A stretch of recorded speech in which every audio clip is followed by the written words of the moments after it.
Ladies and gentlemen, Leon Taylor.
One more time, Leon Taylor on the bass.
Leon Taylor on the drums.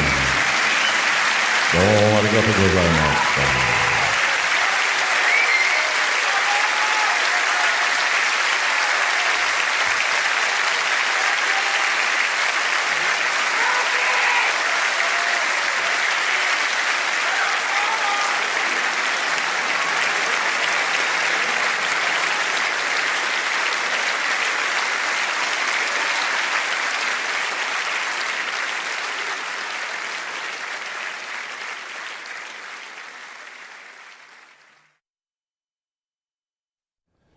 As far as being together that long?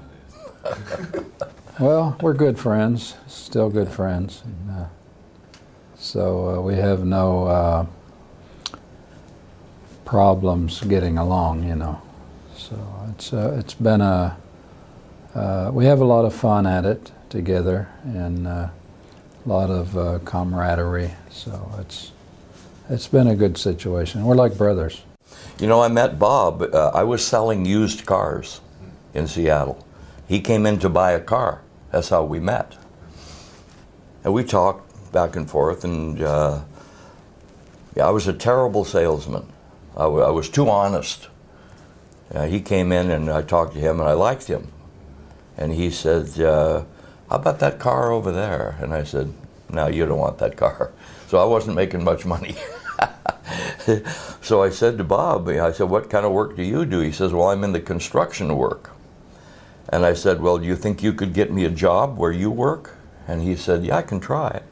So about a month later, he came in and said, I got you a job.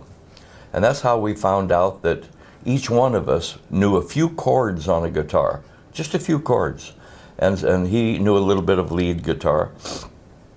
And so we bought 2 guitars in a pawn shop. You know, a pawn shop, used guitars. And I think they were probably about $10 a piece, very hard to play. And then we started playing for people's parties, and people really liked us. And they said, whoa, you guys are different. And so, you know, we were in demand for people's parties because it was free anyway. But we'd play for anybody. We didn't care. We'd break out those guitars and start playing. And then we started rehearsing a lot and buying chord books to different chords. And we started playing things, not necessarily rock and roll, but, you know, like Stardust, the old Hoagie Carmichael song, and you know, a lot of things like that. Because we grew up in the days of big bands, you know, Glenn Miller and people like that. You know, even after we came here in 1962, the very first time, we started writing songs for Japan. You know, we got the feel of what the Japanese people liked. And we started writing songs, and the first song we wrote was Kita Gune no Aoizora. That was one of the first songs we wrote. And then, of course, a lot of people don't know that we wrote those melodies. And then I think the next one was Futari no Ginza, and then Kyoto no Koi, then Ame no Mirosuji, then Kyoto Bojo, many, and they all went to #1 with singers in the Japanese language. So that helped our career here too, a lot. And that was more or less in the late 60s and early 70s. First of all, we introduced the guitar over here, you know, and once, I don't know, the Japanese people is different than most places. When they become your fan, it's your fan for life. You know, it's like a relative, and you know, so I look at it like, if they're my, you know, they're loyal to me, now I'm their fans too. So that's why I keep coming back. Well, he didn't really talk too much about the road, but he was gone quite a bit when I was young, and he always talked about music, and music was always in the house, and that's kind of how I learned how to play. You know, I wanted to be like my dad. You know, so I would play on boxes and pots and pans, and you know, anything I could bang on, I would bang on, you know, just to make noise, you know, as a young kid. Just to fall into a situation where it just clicked like that. I mean, I grew up listening to my father and mimicking my father's style. I mean, that's how I learned. So my style was similar, or is similar to my father's. So that's how we more or less started. And then Bob had an album of Chet Atkins called Hi-Fi in Focus.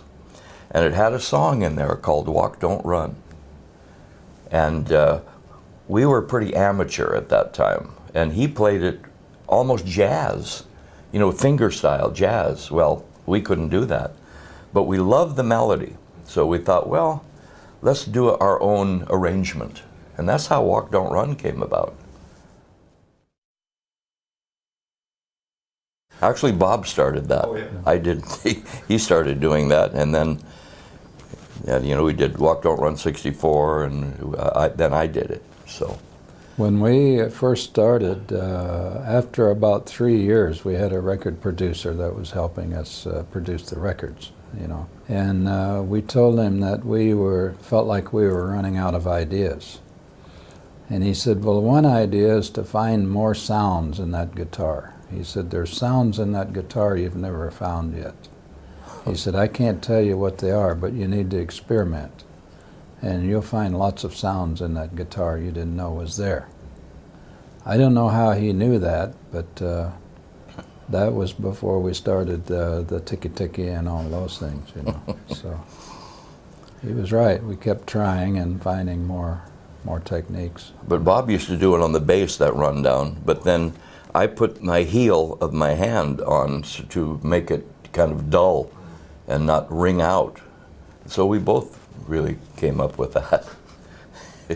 Actually, in Japan and in America, they say tiki-tiki, but over here they say teki-teki. So. Oh, I listen to everything, yeah. Oh, yeah. Yeah, they're, you know, you can take songs from Bach and Beethoven and turn them into any kind of music you want, you know. But, you know, if